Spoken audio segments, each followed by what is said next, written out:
A few new PSVR2 games have been announced at the State of Play, and literally few is 2 games. And I really want to open up with Metro Awakening. Now the Metro series is solid, man. Like they have like a great niche community fan base. I remember seeing these games like on Game Pass. I never really dove into them. But when I'm looking at like the trailer, I was like, oh shit. When they announced it at State of Play, I thought it was a completely different game. Depending on who they have as the actual enemies, I know they have like human enemies and actual like I don't know, man. They have like monsters in this game, I believe, and stuff. So I was excited for it. There is like some jump scares in that trailer really quick, and the graphics in this game look sick. At least if that's not like rendered, but I always trust PlayStation and Sony and everything giving us the actual trailers for the VR sequences, because I know it's not standalone, right? At the end of the day, you're connected to a next gen console. It looks super sick. I was looking at like the theme, the aesthetics of it, and just what you can do. I feel that this is a game that can help out in terms of just longevity of gameplay. When we think VR, we always want something that at least is going to give us some form of gameplay, aesthetics, and everything that's just an extension of our gameplay. So when I saw it today, I was like, oh shit, this looks fresh, man. That actually looks like next level tech, and like what I said, they don't disappoint with that, and it looks like more up to date technology with what Metro was showing. Again, I really don't have at least any type of full on criticism from what I've seen, but Vertigo Games usually delivers all the time, so it's pretty cool. They kind of gave me that Half-Life Alyx feel, and hopefully like the linear story. I hope that there is some progression. I hope that there's some other stuff going down. It does have nice mechanics, like what I said, the scenery kind of reminds me like a Resident Evil vibe. And then it also has some story in depth, and the characters look great. I like the texture of the characters.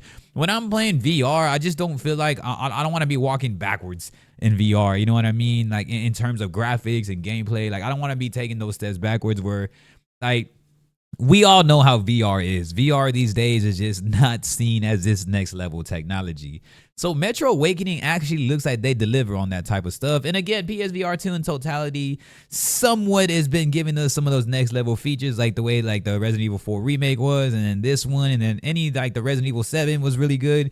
And so I hope they do deliver it, because Metro, like what I said, it's been a long time since they had a game, but this is an actual exclusive title too. Like they are making this exclusively off of their brand. So I got to give them that, right? There's things that we talk about where I'm just like, oh shit, like we need more AAA type titles. Metro is actually taking a huge jump on this, right? They used a lot of budget on this. It looks cool. Like the banner looks cool. It looks very, like the promotion is solid on this, and it's something that I feel like, oh shit, okay, well this will make me want to try out VR.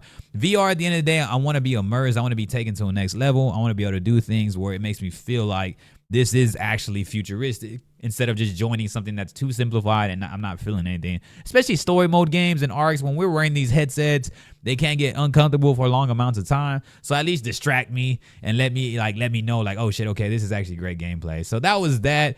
And there's also another game. There's Legendary Tales, and although Legendary Tales, it kind of dates itself. I mean, after you see the Metro one, they showed these VR games back to back on the State of Play today, so it was just kind of these two, and very, very short State of Play. And when they showed Legendary Tales, I feel it does kind of date itself when it opens up, especially when you look at Metro. That's how you know you can see the crazy difference between these two. But it was actually sick, man. I thought the gameplay was solid. I mean, it kind of reminds me of, I don't know, what is it, like Assassin's Creed a little bit? I don't know about the story arc aspect, but just in terms of somewhat of gameplay, somewhat how the standalone quest graphics look. But again, it's not always about just full-on graphics, because we've seen like games with great graphics that are just not great at gameplay or not fun as far as an overall delivery of a game. So as this game moves on, you see like a little bit of crafting stuff, you see your weapon stuff, and I think it can hold some ground. This is kind of more of the where VR is at right now. Now it's still kind of dead, because I believe it came out like 2 years ago, I think. So this is just the PSVR2 version, but I feel that it's solid. I don't think it's something that I will play again. This is more of like the linear standard right now of what VR is kind of currently. It's something that you look at and you're like, okay, I guess, it's kind of the same old, same old. We already have like Dungeons of Eternity and games like that. It looks exactly like Dungeons of Eternity to me. So we already have games like that, and I feel like it's not anything. But Metro Awakening is something where I'm like, yeah, This is dope. Yeah. So those were the two games that were announced at for PSVR2. Again, games like Metro Awakening that are exclusive, that have a big name towards themselves already, the Vertigo games and the name Metro in totality. I mean, everybody knows those games, that series. For them to take a chance on exclusive VR is what I'm really interested in. And like what I said earlier in my previous videos, if there's anyone that can be trying to get games like that, it's gonna be Sony to give us these AAA games that can at least that environment faster than anything else. Though Metro feels more like if it were to be like it's gonna be delivered at the highest quality with PC VR, of course, and with PSVR 2. Then I believe they are getting a Quest version. Not too sure how that one's gonna look versus the actual PSVR 2 and PC VR. And then you have Legendary Tales, which kind of looks like a standalone game already. So I don't think there's really much enhancement after that. But again, it's not always about graphics, just about gameplay.